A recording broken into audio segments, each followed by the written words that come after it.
എന്റെ കുടുംബക്കാരൊക്കെ അങ്ങ് വയനാട്ടിലാ. വയനാട് എവിടെയാണ്? വയനാട് എന്ന് പറഞ്ഞു കഴിഞ്ഞാൽ നമ്മുടെ ഭൂപടം വെച്ച് നോക്കുവാണെങ്കിൽ കേരളത്തിലങ്ങ് മുകളിലാണ്. നിനക്ക് ഇഷ്ടപ്പെട്ടില്ലെങ്കിൽ എടുത്ത് നടക്കുക. വയനാട് എവിടെ നിനക്ക് എന്ത് ചെയ്യണം? അല്ല, വയനാട്ടിൽ എല്ലാരും വന്നാ മാമി? എല്ലാരും വന്നു, പക്ഷെ എന്റെ അച്ഛൻ മാത്രമേ വന്നില്ല. അയ്യോ, അതെന്ത്? വയനാട് കാടാണല്ലോ. എന്റെ അച്ഛന് ഈറുവിട്ടായിരുന്നു ജോലി. കുട്ടിക്കാലത്ത് 6 വയസ്സുള്ളപ്പം അപ്പോഴും എന്നെ പൊടിച്ചീനെ വിളിക്കും അച്ഛൻ.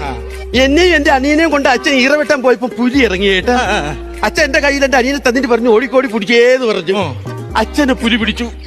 ഞാൻ പാറമടേനെ വണ്ടിയിൽ ഇരുന്ന് പറഞ്ഞു, കൊല്ലണം മാമ, പുലിയെ കൊല്ലണം മാമ. ആളെ മനസ്സിലായില്ലേ? ഇല്ല.